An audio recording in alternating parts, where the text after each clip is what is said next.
Assalamualaikum warahmatullahi wabarakatuh. Kami dari kelompok 9 dengan materi karya tulis ilmiah ingin mempresentasikan materi kami.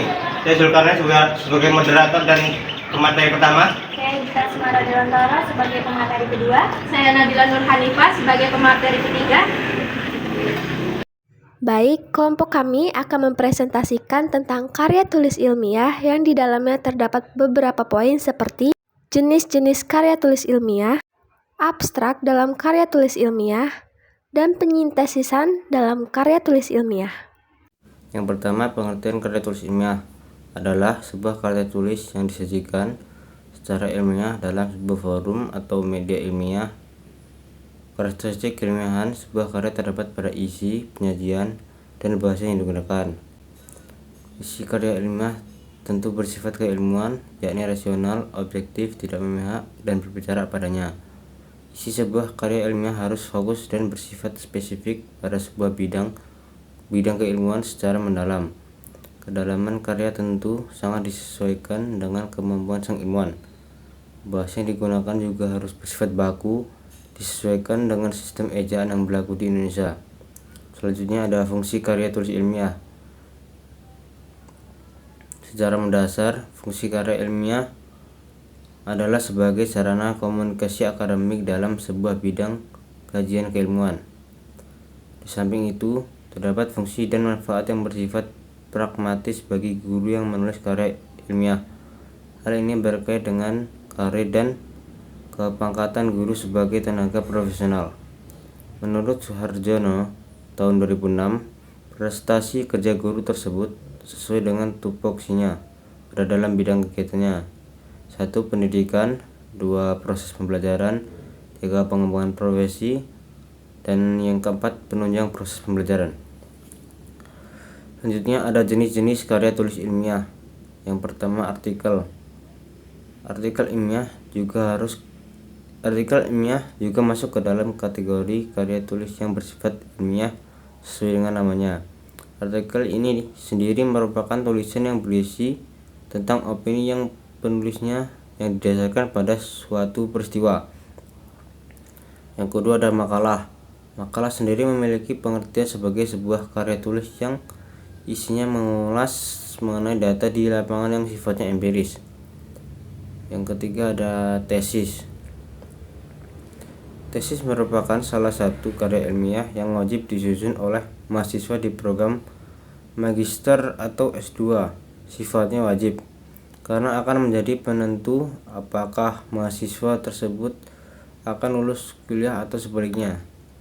Tesis sendiri memiliki pengertian sebagai sebuah karya ilmiah yang di dalamnya muak suatu pengetahuan baru secara empiris sekaligus teoritis. Yang keempat ada skripsi. Skripsi sendiri memiliki definisi sebagai karya ilmiah yang ditulis berdasarkan penelitian yang memiliki ruang lingkup kecil. Namun diharapkan bahwa diwajibkan untuk mampu membahas secara tajam dan mendalam. Selanjutnya ada disertasi. Disertasi adalah karya tulis yang disusun dari temuan original dari penulis melalui kegiatan penelitian. Bisa juga diartikan sebagai karya ilmiah yang memaparkan temuan penulis dari suatu pendapat yang kemudian dibuktikan secara ilmiah. Yang terakhir ada paper. Paper menjadi salah satu jenis karya tulis ilmiah yang juga sangat populer di kalangan mahasiswa. Selain makalah, dosen sering memberi tugas dalam bentuk paper. Meskipun masuk karya ilmiah, namun penyusunan data dan faktor di dalamnya tidak terikat oleh bab dan subbab. Isinya pun biasanya sedikit dan hanya terdiri dari beberapa lembar saja. Selanjutnya ada pengertian abstrak dalam karya tulis ilmiah. Abstrak adalah suatu ringkasan isi karya tulis ilmiah dengan singkat dan juga padat. Dalam sebuah abstrak biasanya memiliki total kata sebanyak 250 hingga 400 kata. Ada beberapa hal penting yang ada di dalam sebuah abstrak seperti pokok masalah, tujuan, metode, data, hingga kesimpulan dalam bentuk paragraf. Tujuan abstrak dalam karya tulis ilmiah. Tujuan pertama dari adanya abstrak untuk mempermudah membaca mengetahui inti atau esensi yang ada dalam sebuah karya tulis ilmiah. Adanya abstrak juga bisa menjadi pertimbangan para pembaca untuk lanjut membaca sebuah karya tulis ilmiah atau tidak. 2. Adanya abstrak juga mempermudah para pembaca untuk mengingatkan poin penting yang ada di dalam karya tulis ilmiah. Jenis-jenis abstraksi dalam karya tulis ilmiah. Abstraksi indikatif yang pertama. Abstraksi indikatif adalah abstraksi yang memberikan uraian secara singkat mengenai masalah yang terkandung di dalam suatu laporan atau karya tulis ilmiah. Yang kedua, abstrak informatif. Abstrak informatif adalah abstrak yang berfungsi sebagai miniatur laporan atau karya ilmiah asli yang berisi data, informasi secara lengkap. Pada abstrak informatif, terdapat informasi seperti judul, penulisan, tujuan, instansi, metode, dan penulisan laporan hasil penelitian dan kesimpulan. Yang ketiga, abstrak kritis. Abstrak kritis adalah jenis abstrak yang memberikan evaluasi terhadap karya tulis ilmiah yang telah dilakukan.